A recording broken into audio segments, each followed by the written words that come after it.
So I thought we'd start by spending a little energy, moving into our treatment with this. So just settle in.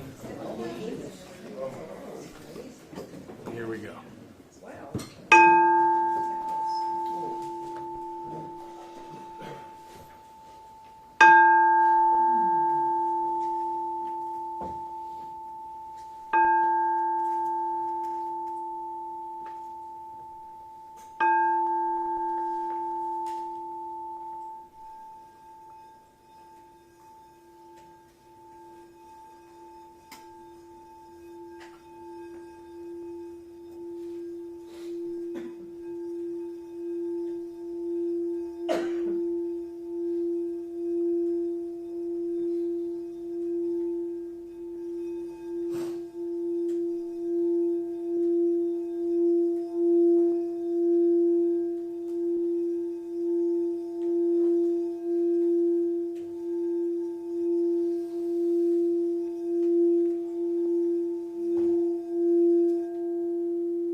I believe in God and absolutely nothing else. And in that presence and in that power, I find everything. I find my life and all life. I find all form, all time, all space. I find the creative forces of the universe. All at each point in every way. And by finding myself, I know that I am the creative force of my life. That I am creating my pathway, my experiences, as I express into life. And that perfect, absolute exchange of energy with my environment keeps me aware of that presence and that power that I am. So I claim my success. I claim the love in my life. I claim the beauty that surrounds me and fills me up. And all the blessings of this day and every day. So in this ever-present moment, I relax. And I know that all is well. And that we have come together to do extraordinary things in this exploration of consciousness. And I am grateful for each one who joins me here tonight, who finds their way into this space, lovingly, ready to learn about themselves. And with certainty that that is what we are here to do, we do it well.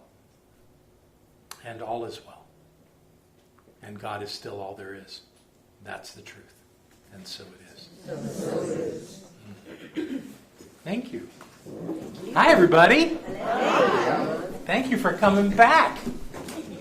Who wasn't with us last week? Great, fantastic. Well, welcome. Delighted that you all found your way here. This is wonderful. It's much warmer in here than it is outside. And we're going to have a great evening tonight. So, how many people did not get one of the green folders? That's not bad. We're short one. We'll get you one, okay? We'll get you one, sir. That's okay. That's fine. Well, I'm delighted that you have found your way here, and we're going to have a lovely evening together. Let me see where my little clicker here is. So, our conversation last week started around the topic, which is consciousness. And we talked about what consciousness means. And I don't know if you came to the same conclusion I did, but what I came to the conclusion from our investigation is that consciousness equals self-awareness. It is neither good nor bad. It is neither high nor low. It is simply that state of some level of awareness. And from that, we have consciousness. As Descartes said, I think, therefore I am. So all you have to do to have consciousness is think. Okay, that's a good starting point. But I thought I'd present you with some more quotes that I thought kind of address this in a way that you could see maybe how it works. So the first one here is, no problem can be solved from the same level of consciousness that created it. Albert Einstein. In other words, You have to raise your consciousness to come up with the solution to the problem you're facing, because it was your consciousness that created it. Einstein was quite the religious scientist, and got that very quickly. So that's the beauty of it too, is that when we are faced with challenges, we created them, whether we knew it or not, whether we claim it or not. We're going to go over that even in more depth tonight. But we can't stay there and get the solution. It's not there. Because every problem, every challenge in life is calling us to know more of who we are. And to know more, we have to raise our consciousness. So it's a lovely game. This doesn't make it well, it's got the word problem. But it truly doesn't mean that we can get in trouble with this. It's all good. It's what we're here to do. Let's see what else we got. The key to growth is the introduction of higher dimensions of consciousness into our awareness.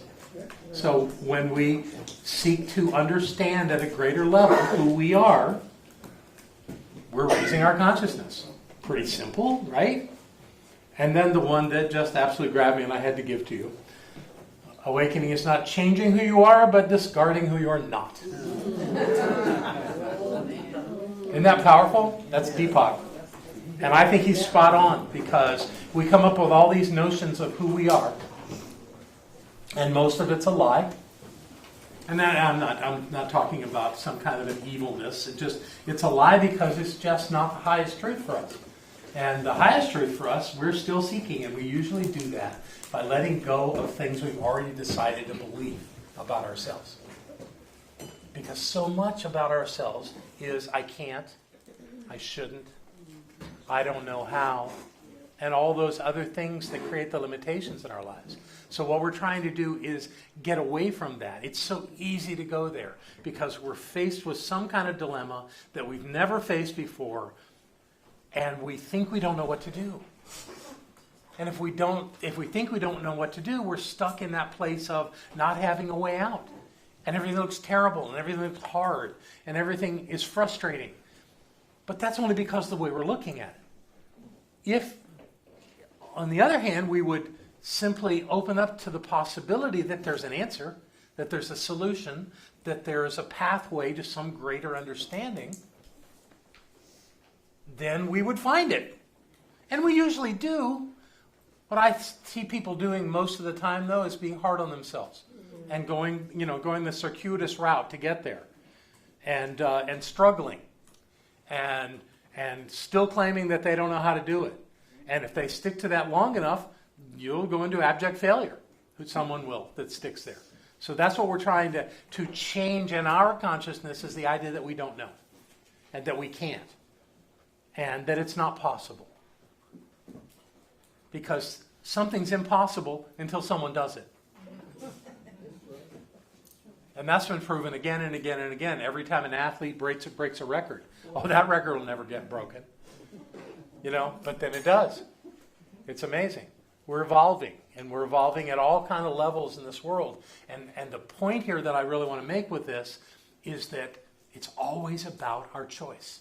It's always about us choosing to know we can do it. And then doing it. Even though we've never done it before. Whatever it is. So this takes us to that new dimension. So, any thoughts on consciousness before we move on? Anybody have a thought that came up after last week's class? Yeah, you weren't here, Jane, so you can't have a thought from last week's class. Well, it kind of ties into this week. Go ahead, Bob.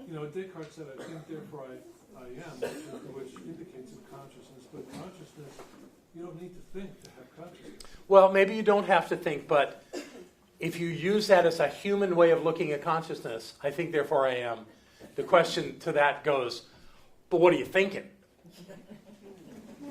Because that's creating the condition in your life. So, yeah, you have consciousness, you're thinking, what are you thinking? Well, how could you think differently to get a different result? So that's the work. That's the work. Okay, so let's just move on from here. Remember Carl Sagan? The notion that science and spirituality are somehow mutually exclusive does a disservice to both. Do we agree with that? Great, we agree with that. So what I want to do for a moment here is look at this idea of science and spirituality. So we've got science, and we've got spirituality.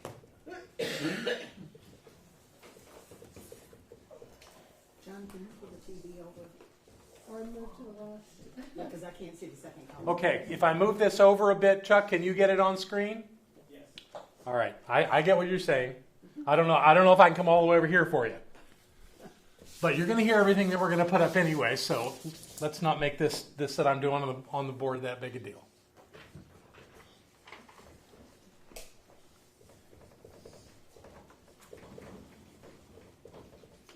Okay, we got two concepts. I want to start with, how are these two concepts different? What makes them different in our thinking?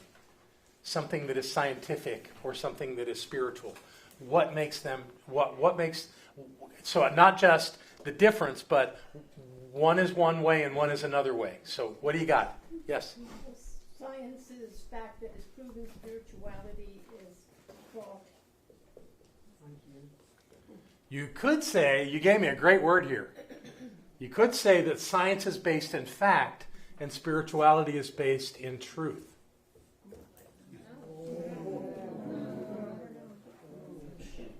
Do you know the difference? Yes. Facts change. Yes. Truth doesn't change. Does somebody want to challenge me on this one? Because I heard a ew. I just think it's fun that the quantum physics has gotten to where it's the same as. What do you want to say? Well, just the truth seems like it's an ever-changing possibility. Oh! Sorry. Yeah, really. Gravity's still working. You want to put it back together for me? Anything else? Thank you, Ed. So, who is saying about truth? Truth is changing? Well, truth? No. I know that truth doesn't change because there is an ultimate truth that our realization or Our understanding of truth can understanding of change. truth changes. That's true, but truth and understanding of truth are different. Right. Okay? All right. So let's stay away from that for a minute. Who has another thought on this? Yes, Drew? Science is a study of nature that seeks to disprove a theory through observation and experimentation. So they're literally trying to disprove their idea, and if they can't, that is the most relative, most observable truth that they can muster. So science is based on nature. What is spirituality based on? The same thing. It's based on spirit. I tell you what, let's change that word to give it. I think I got something here. How about if we do this? Visible is a limited word, detectable. You know, because there's a lot of things in science you can't see, but you can somehow figure out that it's there. Where a lot of what spirituality is based on is invisible, and beyond the five senses and beyond the natural state of things. So. And science is measurable. Well, I tell you what, I'm going to put natural back up and put supernatural over here. Observation. What would be the other one that would go here against observation? How about faith? Intuition. Yes. Let's put them both there.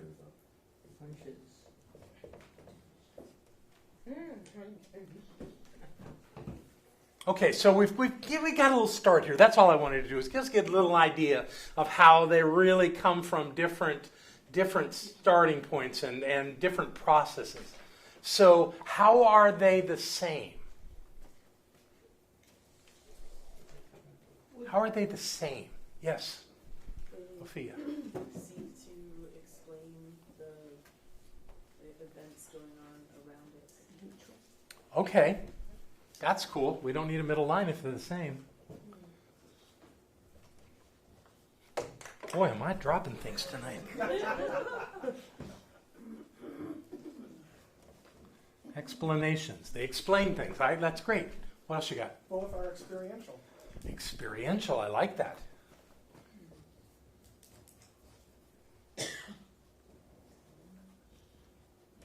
You can tell when I'm not sure how to spell something and it gets a little garbled up there. Vivian. Expansive. That's true. They are. Even if your science is something looking at something very tiny and microscopic, it still expands that understanding. That's great. Everything has to start with an E. So far. But I'm not holding to that. Somebody gets another one. Yes? They both deal with manifest and unmanifested worlds. Reality. Does science deal with the unmanifest world? Well, I think they... I would put manifest and unmanifest at the top as a difference. Well, I was going to say that originally, but then there is some unmanifest in some of the quantum physics-y stuff. Well, that's where the rules are changing. So In quantum mechanics. Both, So, manifest and unmanifest.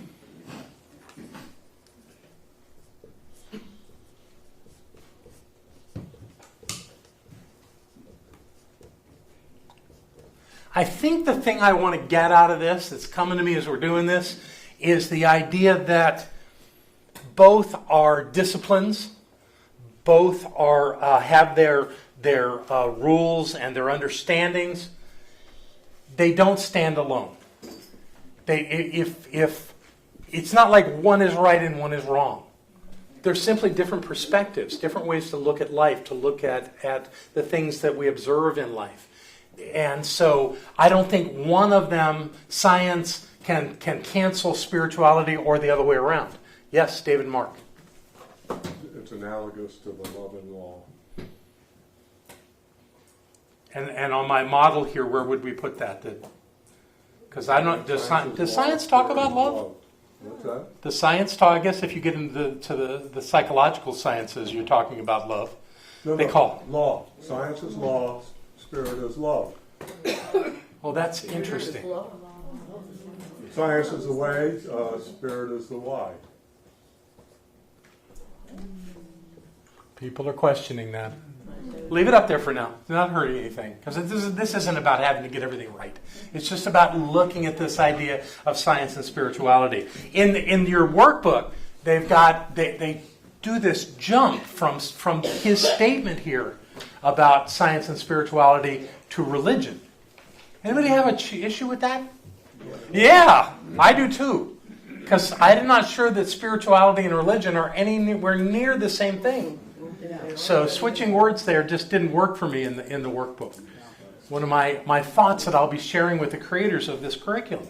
What do you want to say, Bob? Well, just as I was observing those words, in a way, science has proven spirituality because what once was invisible has become visible through science. Oh, that's nice. Well, and often don't you see that science is eventually proving the spiritual things we've been talking about for eons? My favorite example is that quantum example of, is the light a wave or a particle? Well, it depends on how you look at it. If you're looking for a particle, you'll find it. If you're looking for a wave, you'll find it.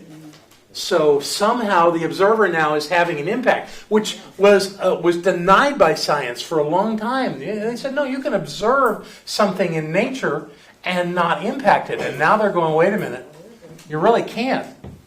But simply by observing it, you're having an impact on how it presents itself, something in the natural nature of things. So I think they're actually coming closer together. That's the way, at least it seems to me. So we've got this quote, and let me see. I haven't kept up on. Oh, because my little clicker stopped because I threw it around. Thank you very much, sir. You're welcome, sir. And it's on, and it works. So that's what we did, and then we did that one. We talked about how they were similar. This is a quote that I love, and I want to read it to you. There are two things a religious science church stands for. We used to be called religious science.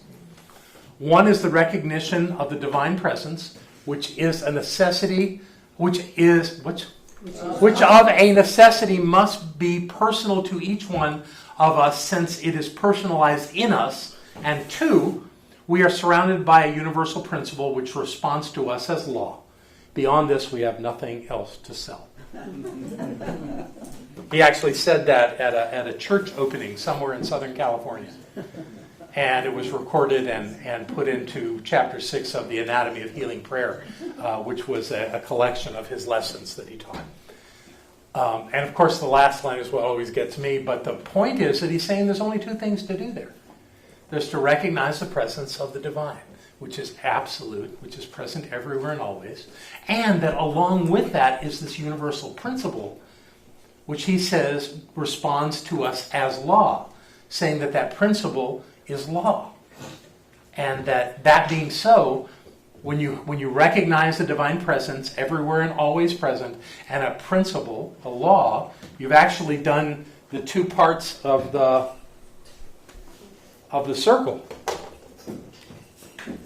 You know this. You know, that thing that's in our sanctuary and everywhere. That's the divine presence. That's the principle. That's the law. And what's on the bottom here is everything that it creates, which is everything that it creates in the universe. So it's an easy place to understand that.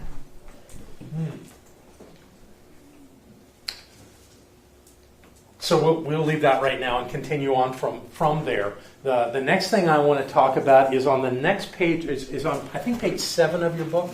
Page 7 was the crossing. Okay, then it's page 8. This page with the picture. Yeah, let's talk about electricity. Who wants to read that quote on that Holmes quote there? I'll read it. Electricity was a reality in the universe when Moses led the children of Israel out of the land of Egypt. This is true of all natural laws. They have always existed, but only when understood may they be used. That's true. Does anyone question that? See, if you don't know it's there, it doesn't mean it's not there. It just means you can't really use it. So let's talk about electricity.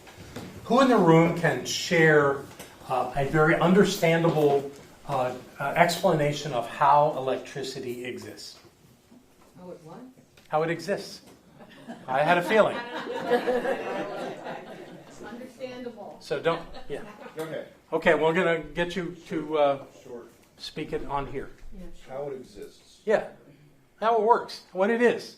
However you want to, whatever you want to say about electricity to help us understand it. Well, what I'm working on is a little bit odd to the electrical engineer or electrician. The energy in it, and I'll be showing it hopefully in a month or so.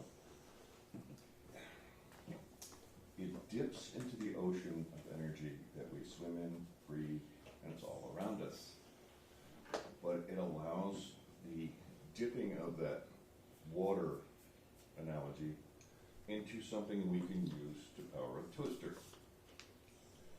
Before we tapped into it, it was always there. It travels in both directions at the same time, AC and DC, and it's just there. It's everything around us, and every tiny particle. What people know as electrons, they don't exist. Nobody's ever photographed them. A lot of these physics are theoretical. So electricity is the movement of electrons. No. Okay. Well, what is electricity? Electricity can't actually be seen except for the spark gap, but that's just a jump of plasma. Nobody can photograph an electron, and you can't photograph it traveling through a wire or a medium. It's traveling right through this table right now as a dielectric force, which is more powerful than just electricity. It's faster, magnetism, but you can only measure it. You can't actually see it. But what is it? You can only describe it. Like spirit, you can only describe it. You can't actually place down or put what it is. You can only see its effects or describe what it does or as it relates to something else. Sounds a lot like spirit. Oh, yes. So it's everywhere. It's always present. It's a state of physicality. Okay. That's always in motion. It's always in motion. All right, fantastic. Yes, David Mark.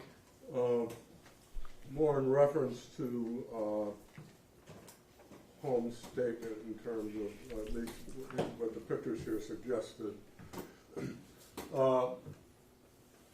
Electricity, the science has a term. It's the power grid, you all know what it is. But their definition of grid is that every particle within the grid is exactly the same at every place, at every moment, and you can draw from that grid, and every element or particle or whatever power that you draw from that grid is identical without difference, which is very much the same as what we refer to our individuality coming from spirit being unique and individual, and that the presence of spirit is present everywhere at every point, at every moment. The power grid is an example of that same concept with respect to electricity. You can draw it from any point at that in that grid, and it's exactly the same. Profound. Thank you. Hand this back, please. For me, electricity is just something I trust and I have faith in. It's when I do my spiritual mind treatments every day, multiple times a day, and I say I now release these words with faith and confidence to the always available, dependable law of the universe, knowing that as I do, it is manifest, it is done. So for me, electricity is I flip a switch.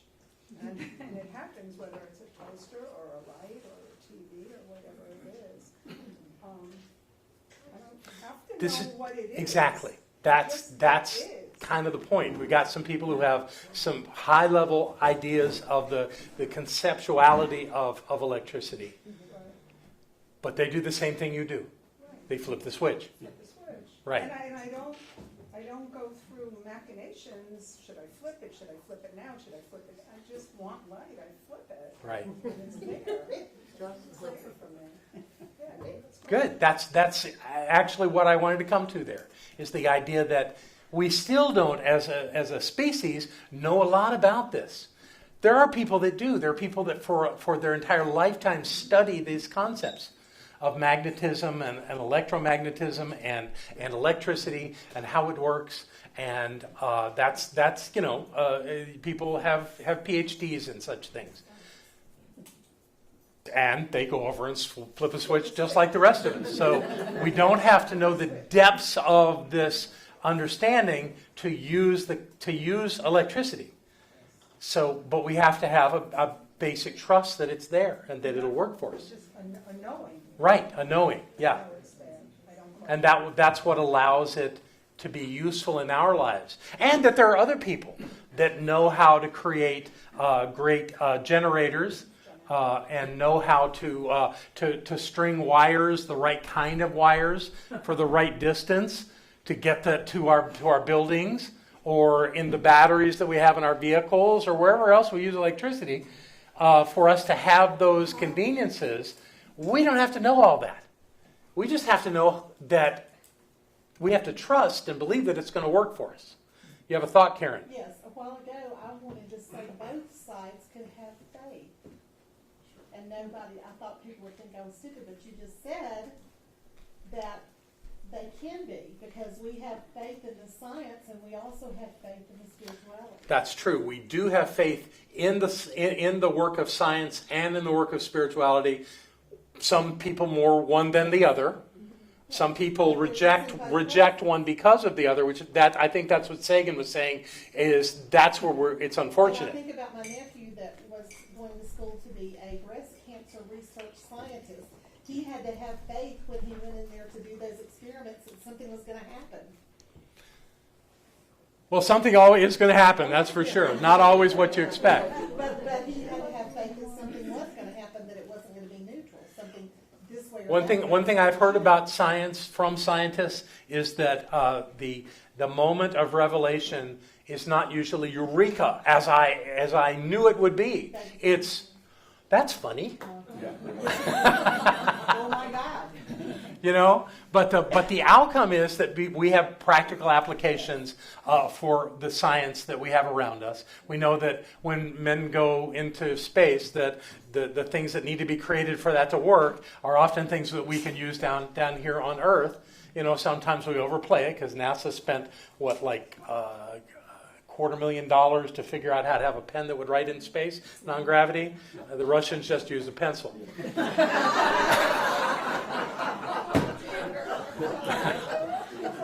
But we have a pen that'll work in space now.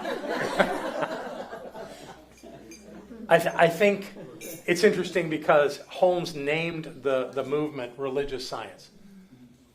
I think he did that because the term spiritual was being used in the spiritualist movement at the time that he was doing all this, and he didn't want to be confused with that. Of course, what that led us to was the confusion that we have with Christian Science and with Scientology. Everybody know the difference between those things? Ooh.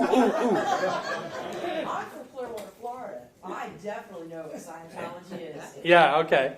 And I mean, they took over Clearwater. They bought all downtown, which was in the early 80s, and bought it all. You know, Clearwater thought that they were being saved, and actually these people pay no taxes. So The church. Clearwater got really, really messed up in that. So, yeah, that's the management administration stuff of there. But I don't want to stand here and say that Scientology as a philosophy is bad. Right. And I know it was started by a science fiction writer, and I know that some people don't agree with it. But frankly, I've studied it to independent of them. I've never been in a.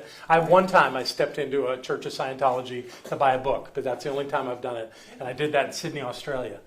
And what I know about Scientology is that some of the information, some of the data that they use is valuable.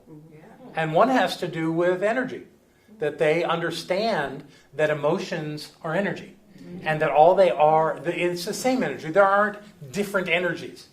You know, the universe, even though it looks so complex, is founded on some really basic stuff, some really basic concepts. So Scientology said that the emotional experience of being human means that you have different vibrational tones.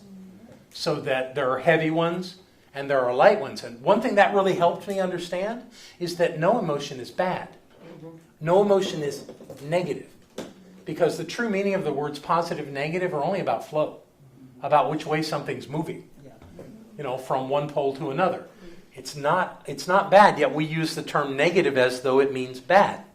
So there are no negative energies. There are no energies that flow differently than the rest of the energy. It's all about the vibrational tone of it. How fast or slow is it vibrating? So when you have things like the low energy of apathy or sorrow, those are slow and they're heavier. And then if you get into things like joy and exhilaration and having all these fantastic experiences, the energy is very light and moves very quickly. And that we experience them so differently so that we think that the heavier ones are bad, or we call them negative energy. There's no such thing. And a great example would be grief. Grief is a very heavy energy. I'll be there in a second.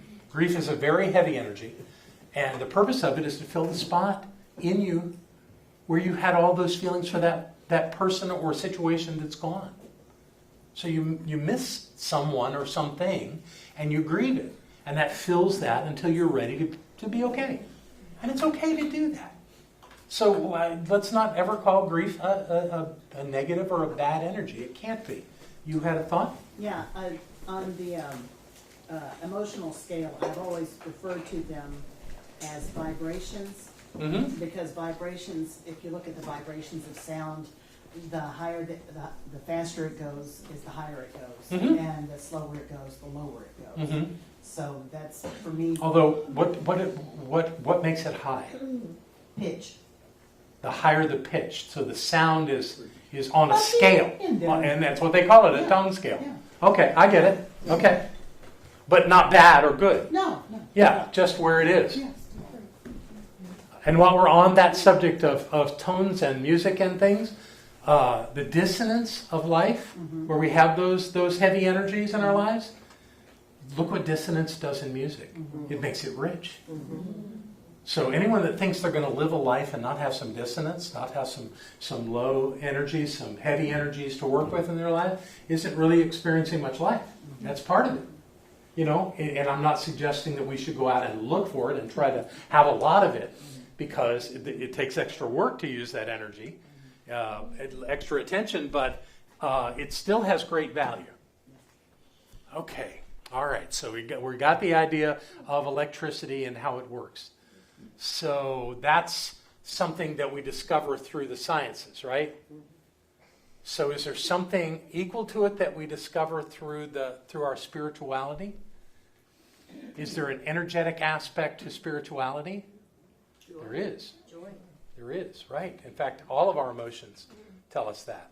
So these aren't that different. And trying to do one without the other isn't really going to work for us. So we merge them and we start seeing how they really are exploring and discovering the same things. Maybe not on the same schedule, on the same timetable, but they are still all working it and finding their way with it. So let's see what else I want to say about that.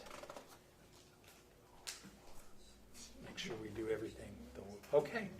So what I want to do is have everybody get up and make a circle.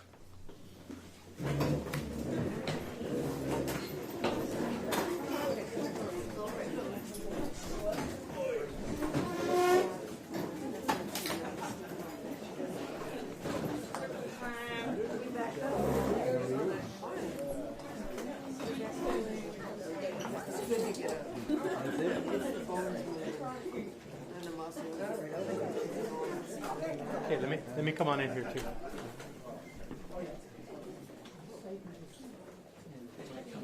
We're waiting on you, Jane. You can do it. Yes, you can. Jump in here. Say, everybody got?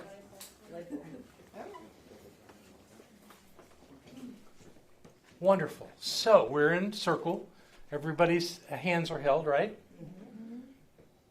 Is there an energy flow between us? How do you know? You can feel it? That's nice. Can someone describe that? Warm. It's like Okay. heat. Love. Okay. Vibration, love. Okay. Pulsing. Connection. When I used to sit in circle with Will Rockingbear, my Native American teacher, he would have us spin the energy in the circle. He would have us do this, and he would have us imagine sending energy from our left hand to our right hand. And having everybody in the circle do that, you could start to feel a spinning going on. And while we were doing that, he would say, okay, now continue to do that and spin energy from your right hand to your left hand and pass it on. At the same time. Yeah. Which kind of speaks to what you were saying, David Mark, about how it's really all going in the same all the time anyway. It's all everywhere. So that is an exercise that I find interesting. Let's see. So I want us to have an opportunity to really know that there is an energy that flows among us here. Okay? So let's see. I'm going to let go of your hand for a second. This is an energy stick. And what I'm going to do is I'm going to touch one pole, and I'm going to have Pegatha touch the other pole, and let's see what happens, because it has to complete a circuit to do this. Okay.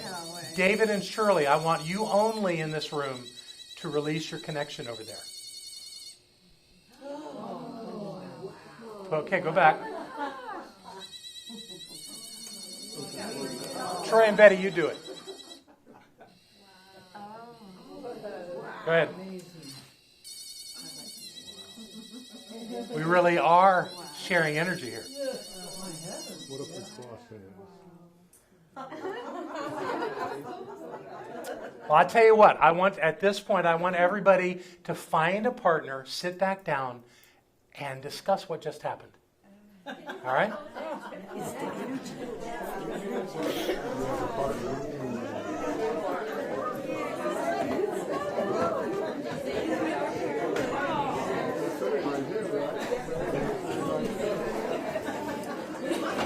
She doesn't want me to explain it. We're going to be here.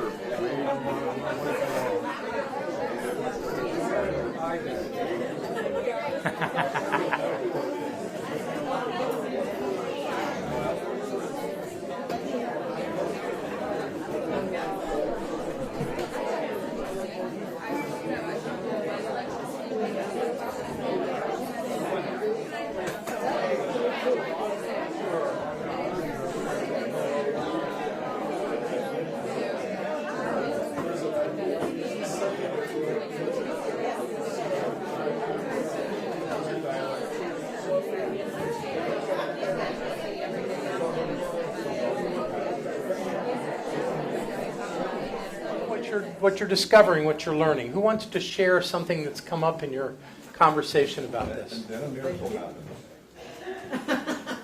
Well, praise the Lord. Sure, absolutely. Drew, hand this. Okay, so I've been struggling with a migraine all day, and these nice people over here held my hand, and we did the energy circle, and my migraine went away. Like instantly. Yeah. Thank you. Excellent. Excellent. It is truly. My teacher in Australia said if you have a headache, go and put your head against a tree and put the energy of that pain into the tree. The tree doesn't mind, it's just energy. I did it. I've done it a number of times.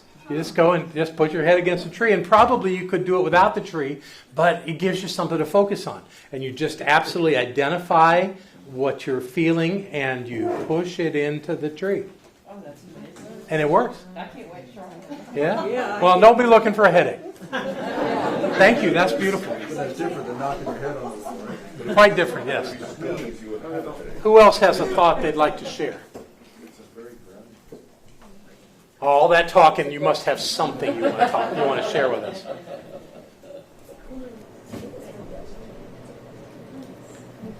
When Tim and I were talking about the flow of energy, what came to mind for me is I'm working with Barbara's hand, and she's trying and doing a little bit of movement. And when I put my hand with her hand, she can move it more. Yes. We do exchange energy. That's what we do. That's how we communicate. That's all the subtle work that we do, you know. And even our voice is a vibration of energy that goes and hits our eardrums and goes from our larynx to another person's eardrums, and that communicates. That's just one way we do it. We do it so many other ways of exchanging energy. Any other revelations? Yes. Drew wants to speak. I don't want to, but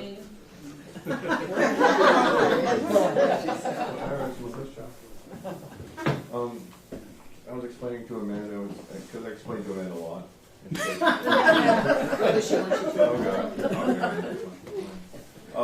That I guarantee you that there was a battery and a coil of wire in that device. I said, I know, because you have to, in what I'm doing and what other people have done through centuries like Tesla, you create an oscillation that makes it more sensitive in an instrument to measure the energy in a circuit.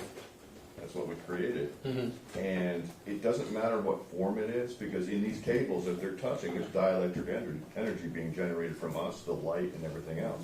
When you turn off a light, it has a back spike that goes to almost infinity, and that's why they have to ground it, or else lights would be blowing everywhere. And usually in my experiments, I'll blow out MOSFETs, and because it goes too high. So you have to eliminate it. But what we're doing is the dielectric. Even glass is a dielectric. It's an insulator and a dielectric. You have electrical, magnetic, and dielectric, and a couple other things thrown in there. But what we're creating with our intention in our bodies, we have electrical biochemical, magnetic, and many other forms. When that electricity goes through the light, up to the light, it doesn't stop. It goes backwards as well, but it changes form in the form of light.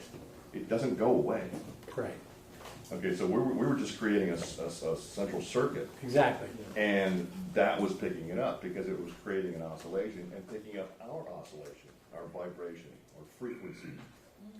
So and fixed her headache. You know, so it's very powerful. Trees have great, because they're connected to all the other trees. And they have great grounding. And communication, Yes. which is the essence of the exchange of energy, is communication. I have a question for her. If you put that device between the two cables, would it create electricity like it did with us? If it's sensitive enough, well, it can't create anything. I mean, will it, would it show it? Well, if you put the tables together, it's possible if it's sensitive enough, but That particular you can't create one. that particular device, probably not. But who knows? Maybe there is a device that could do that. Well, you can, a static one, yes. Yeah, yeah. But it doesn't create anything. Well, Always yeah, there. but it would show us that connection. Oh, yeah. That would be cool. And I don't know if this is similar to what you're asking, but my question was, if we were still in that circle, we broke the circle but put something between where the break was, and if those two people are still touching that object, would the electricity still flow? Would it still light that device? I'll bet it would depend on what that object was. Correct. Because I'm originally curious. you said the bowl. If it, as an example, it could be anything, but if it were a bowl, or two people held a pencil, or whatever it is, if they were touching something else on Yeah, but either they're both side, touching the would it board. still work? Yeah, it just depends on what it is. Well- And on it Was rubber- was conducted, could conduct energy. Yeah, and what and of course that's a very a real, recognizing a very subtle energy, but a very real energy with us holding hands like that. So it would have to be something, because energy can be exchanged on your skin. So by touching skin to skin all the way around the circle, I know that it works. Yes. My guess is that this particular device would not pick up energies that would move through something that wasn't organic. Okay. You know, so that's my understanding of the device and how it works. But it is cool, isn't it? It is. Yes, Betty. I'm just curious with that device, if you can transfer energy through air. You know, like if you held one end and put your hand above No, it. I've tried that. Okay. No, it's a direct contact. Has to be direct, okay. Yeah, so just to demonstrate.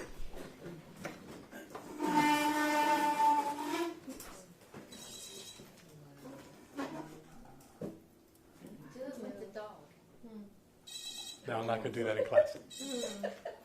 But obviously you can see that it's not just the circuit being me. It's obviously something more when we all were in the circle and we were all connected, and then someone way over there could break the connection and it would stop. Fascinating stuff. Who else has a thought? Yes. A question. What is the amperage or the measurement of the? Oh, you think I'm a scientist? No. I have no idea. How much are we putting? I don't know. I don't. There's nothing that gauges that on there, so I don't know. It's just a lovely device that lets us know that we really are exchanging energy every time we're touching one another. Obviously, we're exchanging energies when we're not touching, but this is about that actual physical connection. Yes, Robin? My dream would be to harness that like Tesla. You know, we do solar, we do all these different ways to make an energy, but that energy that we have around us, Tesla has harnessed that and can make that move cars, everything can be run on that. That's what Drew's working on. Huh? Yeah, that's the kind of stuff Drew's working on. Did you have a thought, Jane? Yeah, I did. I sometimes have feelings about people's energy. Mm-hmm, of course. And that's real. So what I'm learning in this class is to be more sensitive about life observations. Excellent. Because there's a person I have terrible feelings about her, but I just ignore them. You know, and now I'm gonna think twice. You know. Well, you know, those kind of situations where you have, you know, some kind of a heavy energy around the experience of another person, that's always about us. You know, they're being who they are. And when we have those kinds of feelings, it's not, they didn't do it, we did it. So that's the thing to learn, is that we're absolutely in control of that. And that when we distance ourselves from somebody because of that, sometimes you need to, but not always. Because sometimes you're missing an opportunity to learn something. And so that's a whole conversation we can have maybe after the break. But actually, it is time for us to take a break. So Chuck, you want to... So I want to spend the rest of our time in class together talking about law. Law. L-A-W. I know of 3 different kinds of law. Let's start at the bottom of the list. Civil law. Yeah, it's how we interact with one another. We have a system where we have governing bodies that make up these rules. And the rules, if you do something contrary to what the law says, then you can end up being arrested and punished or sued or have in some way have a very unpleasant outcome. So that set of laws works from the lowest common denominator. It's like when it's about screwing up. It's not about achieving anything. So it has its purpose in civil society, but it's not of not great interest to me, because my intention is not to break those laws, because I'm just going to pay attention to what I'm doing. And then that's not an issue. Then you've got your natural laws. How many natural laws do you think there are? 7. Some people say there's 7. Some people say there are 12. My research says there's 4. We're talking about physical laws that govern the physical universe. Natural law. That's what we mean by nature, is natural law. Okay? What are the 4? I knew somebody would ask. The first one is gravity. Still not fully understood, but it's supposed to be the lightest or the weakest of the natural laws. The next one is electromagnetism, which is pretty extraordinary. And it's the use of those electrons we were talking about to create currents, to create actually forces that can be used in the universe. Then we have what's called the strong atomic force, which is the energy that holds the nucleus of an atom together. Well, of all the atoms, not just one. And then the other one is the atomic weak force, which is The atomic weak, which is how they described the radiation decay, is with that force. So it's about kind of letting go, but still is a force. So those are the 4 that are considered the 4 primary laws of nature, and that everything is kind of built on that. And that, you think that doesn't speak to a lot of things, you would think, but really it permeates everything in the physical universe. That's what you have a thought, Tim. Only just that, I say, yeah, those are the 4 laws, as we understand them now. Thank you. Which is the nature of science, right? Exactly. In fact, that's where we started with the idea of science. Is the forces of the universe are already there, and how that works has always been there. We're still discovering it and understanding it, right? So you've got those 4. How many spiritual laws do you think there are? This one. As many as there are people. 1,100. Well, I made I think a limited list. So let's give it a try. We've got the law of cause and effect, the law of mind and action, the law of wholeness, the law of mental equivalence, karmic law, the law of correspondence, the law of attraction, you all heard of that, the law of faith and acceptance, the law of request, the law of resistance, the law of projection, the law of attachment, the law of divine oneness, the law of vibration,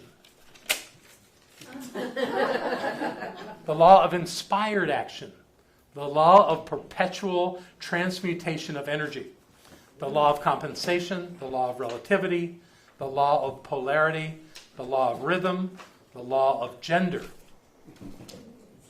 Then we have Dan Millman's laws of spirit. He says they're the law of balance, the law of choices, the law of process, the law of presence, the law of compassion, the law of faith, the law of expectation, the law of integrity, the law of cycles, the law of surrender, the law of unity. And then we've got Deepak's book over here. And he says that they're the law of pure potentiality. That's Deepak. The law of giving, the law of karma, I think I already gave you that one. The law of least effort, the law of intention and desire, the law of detachment, and the law of dharma, or purpose in life. That's a lot of laws. Or maybe there's just one law. They just have different names for different people. Remember that one? The blindfolded scientist trying to discover what they've got, and they all come up with a different angle because they're all looking at it from a different perspective. Right? Maybe that's all this is. Maybe all these laws are simply a different way of experiencing the spiritual law that is all there is. So I want to go with that there's only one law. And it doesn't really need a name. You know, it's sort of like God doesn't really need a name. It is. And so is that. So however you want to call it, I'm not suggesting any of those things were wrong. It's like none of the things these guys are experiencing is necessarily wrong. You know, the tendency is that the things that they're experiencing are very valid. So all those laws have some say, but I think trying to follow all those laws, I'd get lost. So I'm just going to have the one law. And the law to me is based on the notion that when I think, I impress upon the subjective mind all of the mind of God, and what is reflected back to me is my experience. So I express out, I experience back. And if you think about it, that's all that the divine does. It expresses, it experiences. That's all that we do. We express into life, and we experience what comes back to us. And it's a perfect relationship. It works exactly as it's supposed to work. So there's only one law to me. It's the law of spirit. And if I can remember that one thing with everything that I do, I'm never going to have a problem. Of course, the fact is that I don't really always remember that. I have to be reminded of it, and I have to rediscover it. And I have to learn it at a new level, in a new way. So it's like starting over. But the beauty of it is, to me, is that when I remember, my life tends to work. And when I forget, or momentarily, then life looks hard. But when I put it back together, it's fine. And you know, I can bring to you this whole thing of what's happening with Barbara. You know, that it looks so hard. And I've cried my eyes out many times over it. But the truth is that I love this woman more than I ever have. And I'm there for her, and I can see improvement in her every day. And this is part of our journey. How could it be bad? You know, and my resistance is when someone very lovingly and caringly and wanting to support me says, "I'm so sorry." Please don't be sorry. This is our path. Don't make it a bad thing. It's not. It's different. And I think I said this on a Sunday that truly, she's the one that ran this place. She did Monday night classes for years. While I'm off gallivanting, helping other communities in our movement, right? And working in the central leadership of our movement, doing all that kind of stuff, traveling overseas, doing all kind of crazy things, having a great time. And she's here running this place and doing a great job. So You might want to call that one the law of karma. Karma is not punishment. Anybody that thinks karma is punishment doesn't understand how that works. Karma simply means seeing the other side of your, experiencing the act of your expression. So Barbara was here doing all of this, and I was doing that, and now Barbara's working on her. And I'm doing this. How could that be bad? Now that I'm not fighting with QuickBooks anymore. Yay! It's okay. And if in our lives we could remember that through the things that look so hard and so difficult and so scary, if we could remember, everything's all right. God's still all there is. We can do this. Do we know how to do it? Yes. We may not, in our conscious mind, know right now what to do next. But we will, because we're going to do it. And then we'll know. And if something doesn't work, if we slip and fall, you get back up. And you learn from that. And you get stronger. How could that be bad? And I'm looking around the room, and I know some of you have had extremely difficult challenges in your life.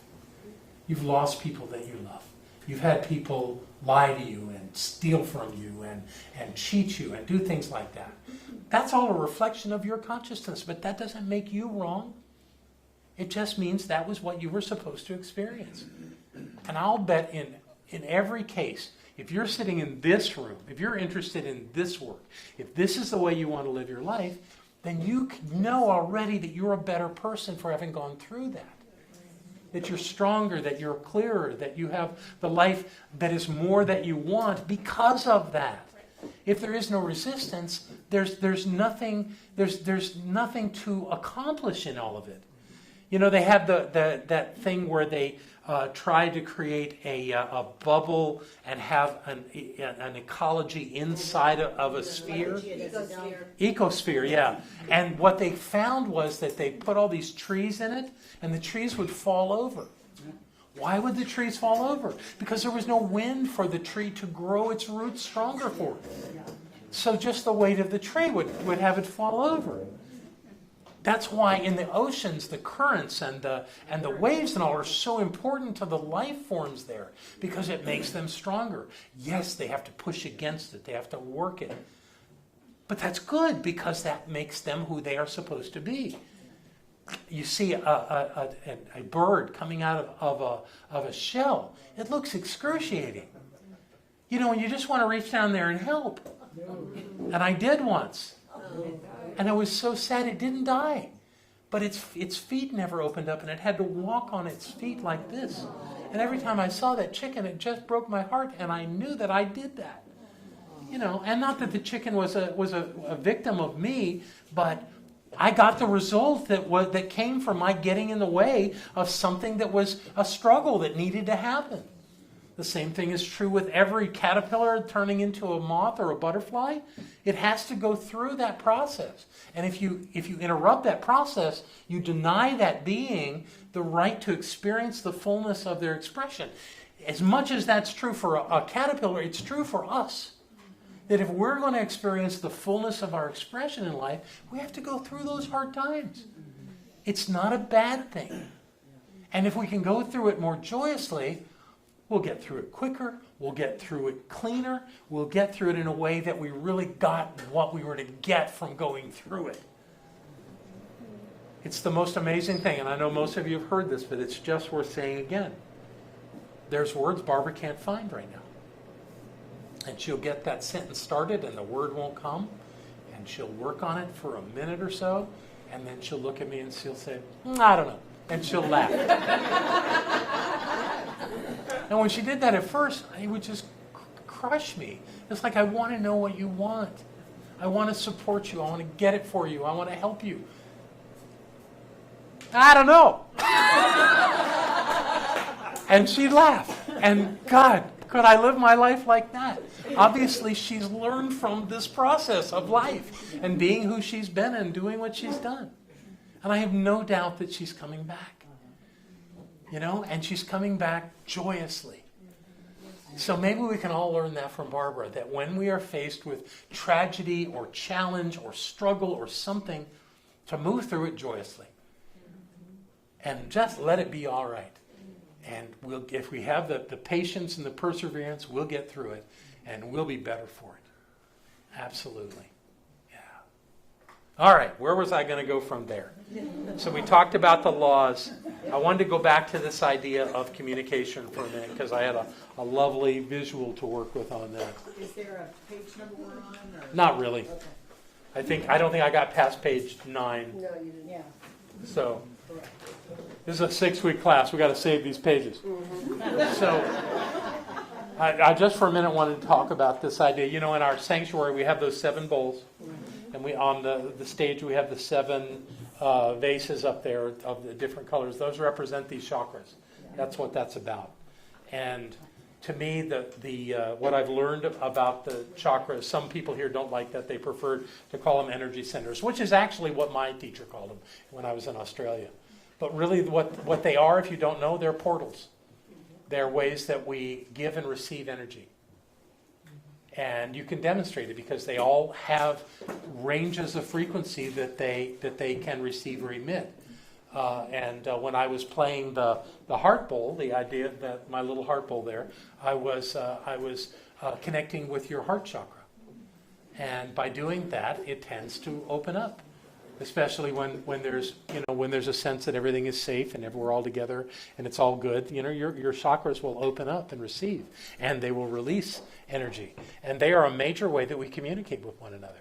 That's really what I'm told is that the reason that we shake hands or that we hug and pat each other on the back is to say I've got your back and I'm there for you, and that's a move of friendship.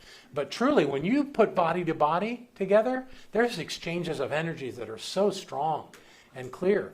And it's not just to that, because we have these fields of energy around our body where we kind of control the energies. But when we get to hugging, we have stepped into one of those energy fields.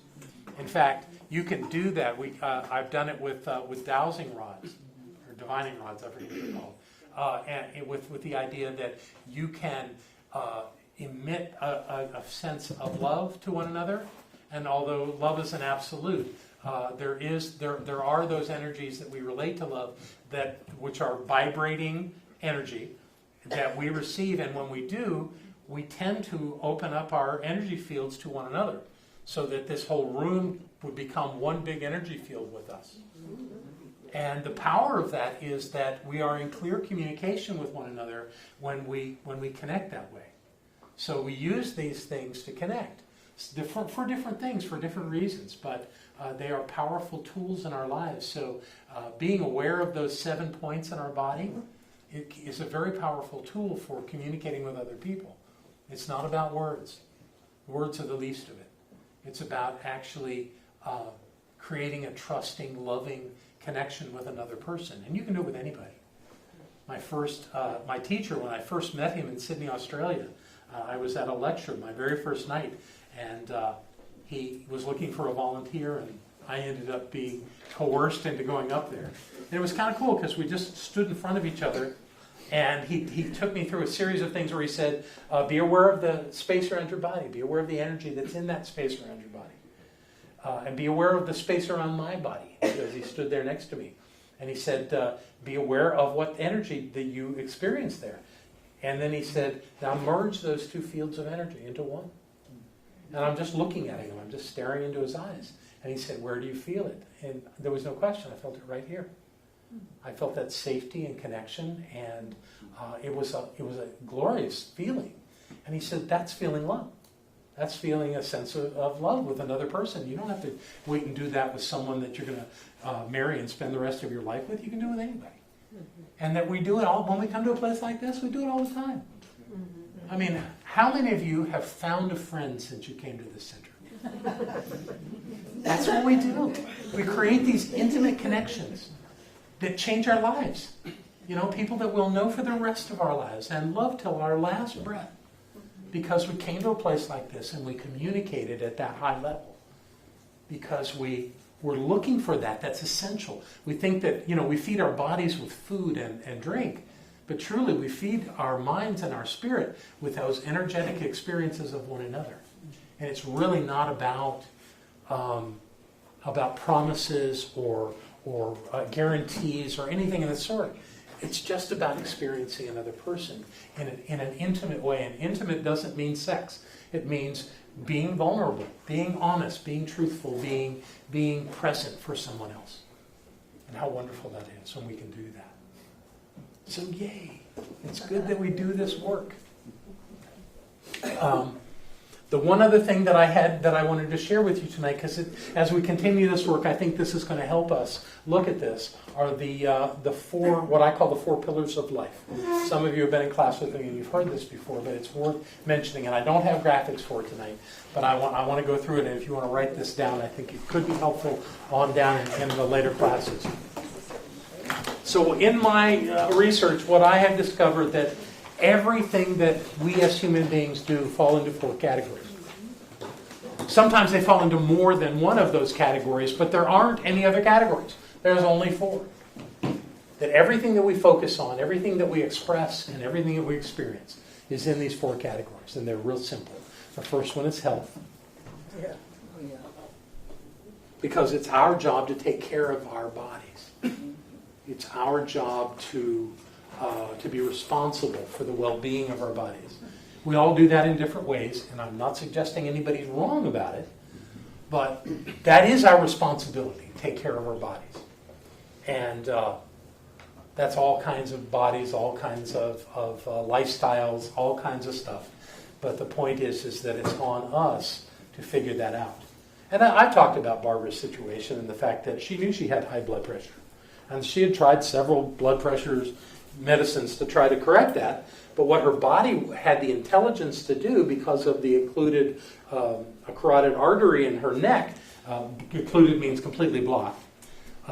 Because of that, her body was pushing her blood more to try to get through there as it was closing. She didn't know that. She'd been to the emergency room over her blood pressure and nobody checked it. And we're not talking victims here. It just wasn't for her to know at that point. So what her body was actually doing was creating other ways to get blood to that part of her brain. And it was doing its best to do that with what it had. And one way it did that was with pressure. And for a while that helped. But it came a point where it wasn't doing that. But actually that's not true, because still now what they call is a collateral blood flow. Is that her body's actually creating new veins around that to feed her brain. The body is so brilliant in its way. It's so able to do so much. My teacher in Australia called it our human. He said, you need to take care of your human. And that's not a bad way to look at it, because we're not our bodies. We're not human.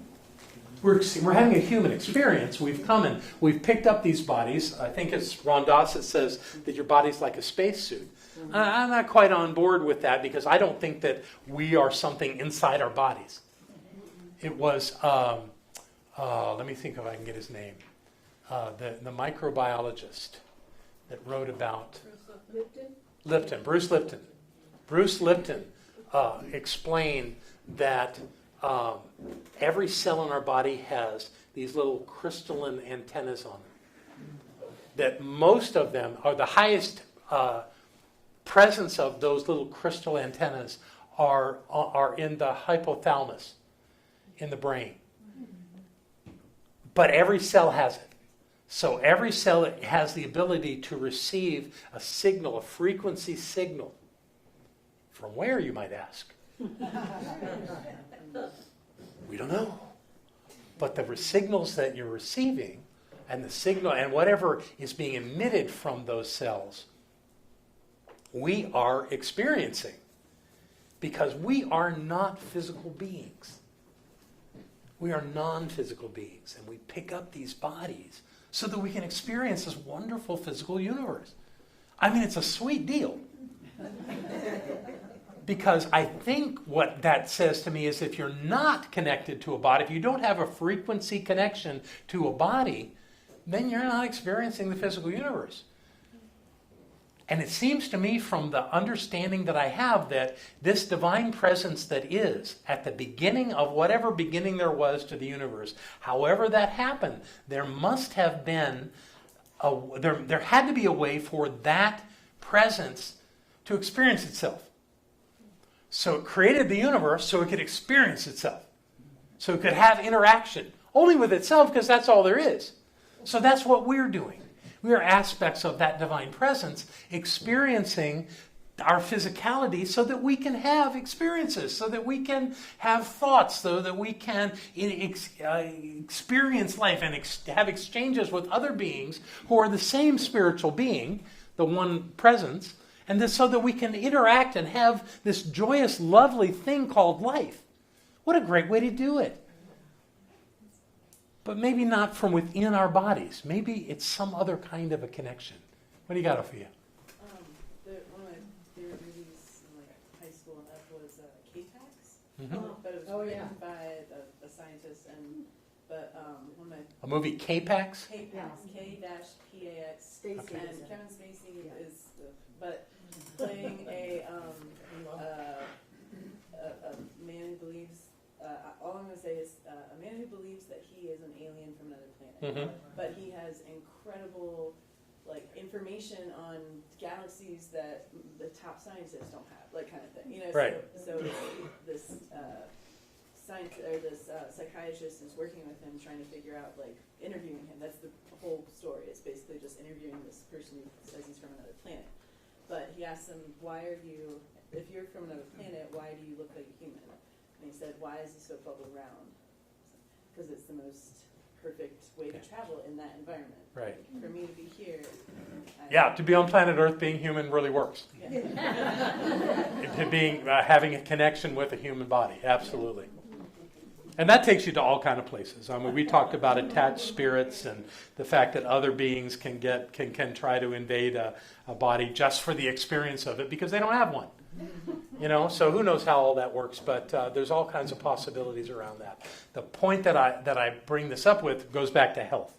We're talking about our responsibility for the health of our body, that we express and we experience, and health is a function within that. That's the first pillar.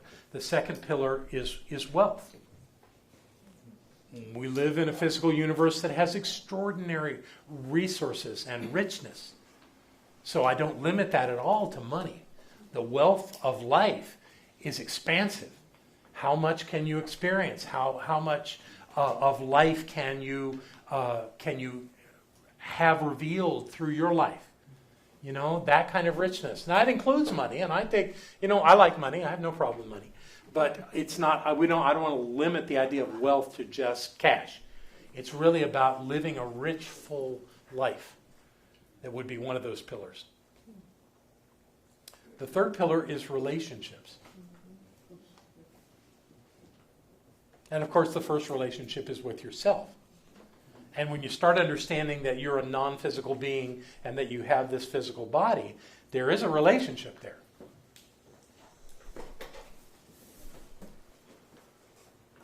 My teacher in Australia said that he had actually worked with people that didn't have a spirit.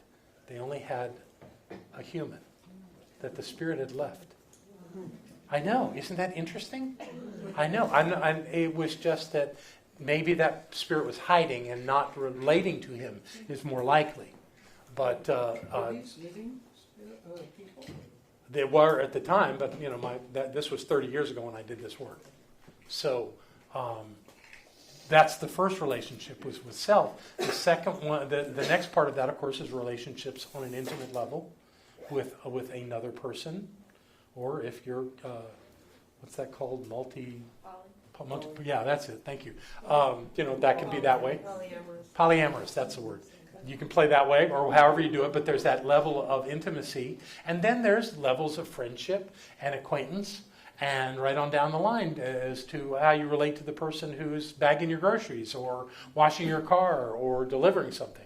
those kinds of relationships. So there's all levels of relationship in life.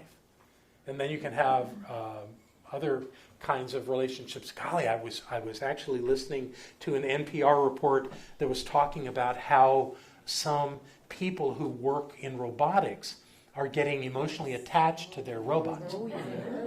Yeah. Which and their point is that we as humans have a grand capacity to have affection for things. And because they are inanimate things, doesn't any less allow us to feel really good about them. Some people love their phones. Some people love their cars. Why is that wrong, to have an affectionate relationship with something? It's like hoarders get stuck on everything. They can't let go of it. There's all kinds of ways to do it. And the point of this, of course, is to do it in a way that works for you, that's healthy, and not necessarily by somebody else's rules. But relationship is one of those 4 pillars. And then the last one is self-expression. It's like, what do I bring to life? Against the idea that many people have that life is about what you get, it's really about what you give. What do you bring to life? What is it that makes you, the unique you, that brings something, maybe to one person, maybe to a class of people, maybe to people around the world? Doesn't matter. It doesn't matter. Just that you have purpose in your life and that you're using your life to enhance and improve life in some way. It doesn't have to be grand and glorious. It just has to be real. So those are them. Health, wealth, relationships, and self-expression. Can you think of any others? That's the answer I always get. Because they're there. And are some things in more than one category? Absolutely. But I can't find anything else that we do. That everything that we are is about those 4 areas. And that really the work is to keep them somehow in balance. To keep balance in our lives between those things. Because what we often find is someone who's successful in business might not have a great marriage going on. Somewhat, but maybe not. But then some people may be incredibly healthy and athletic and a star athlete, and they have no idea how to manage their money. Or 1,000 other things, ways that this is out of balance. So the work in life that I would suggest from this model I give you is look at how balanced you are with these. And if something's lagging and lacking a little bit in your life, how could you enhance that a little bit without losing anything in the other things you're doing? And I'm not really talking about having to do more. I'm just thinking about how you perceive your life in a balanced way. And how that's working. And I don't want you to take that and find fault in any part of your life. Just opportunities to do it maybe a little more in a balanced way. Does that make sense? Great. So we'll use that again as we move on a little bit. How are we doing on this? Y'all liking what we're doing here? Yeah. So far, yeah. That's good. I appreciate that. Let's not get ahead of ourselves here. So I think we're going to probably stop it there tonight. That's all right. Thank you so much for your wonderful attention. And for creating a current with me. So if you would please take out what you're going to give today.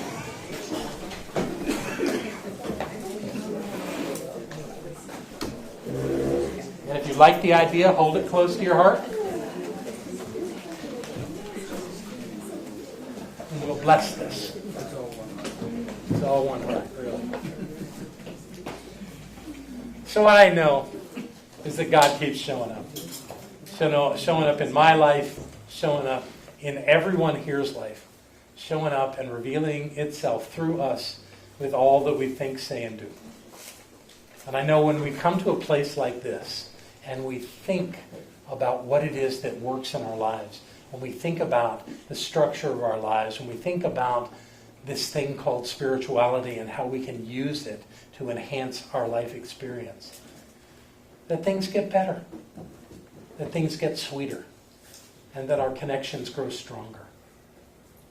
So in this moment, as we invite everyone to support this center financially, I am so clear and so grateful to know that we are on course with what our intention is, that we are creating a better world through our lives, that we are doing good work in the world with every breath, with every beat of our hearts, that as we remember more clearly who we are, we enhance the experience of life for all those around us, that we're brighter and clearer and happier, and all is well. So as we pass these baskets and receive these gifts, I know that the givers are blessed, as this center is blessed. And only good can come from it because God is all there is. And that's the truth. So it is.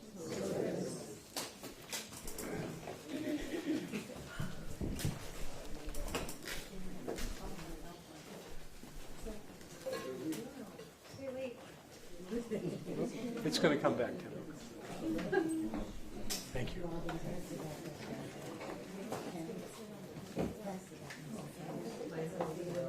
You can bring it back up. There we go. See how that works?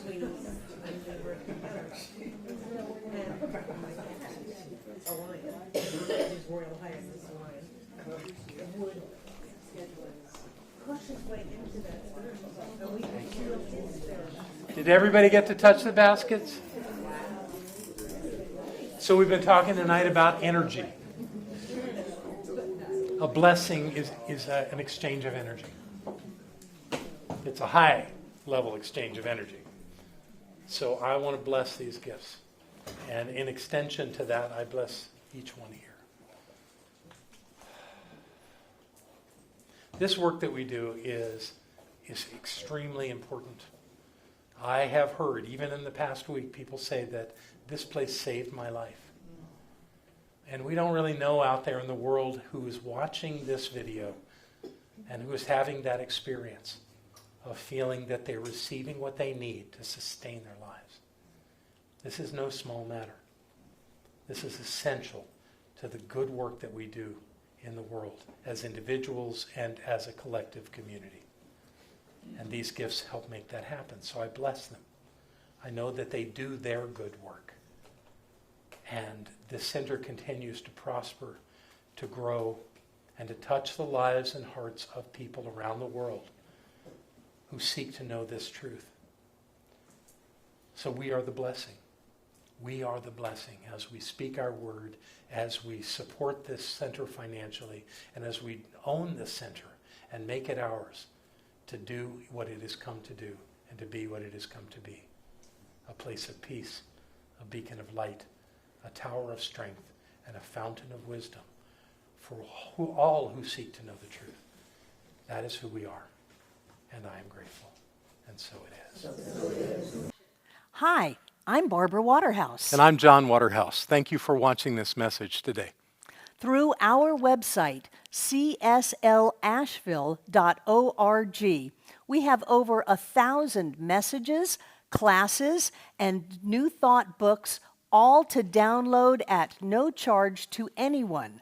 Producing this incredibly valuable collection of ideas is really making a difference in the world. It's changing lives everywhere. Please go to our website, cslasheville.org, and click the Donate button. You can support this life-changing ministry, and when you do, we'll send you a note of thanks and also put you on our daily prayers. By doing this, you're helping to raise the consciousness of people across the entire globe. We're changing lives together, those lives that are being more prosperous, more healthy, and more joyous. Thank you for being a part of this important work and supporting what we do here at CSL Asheville. Thank you.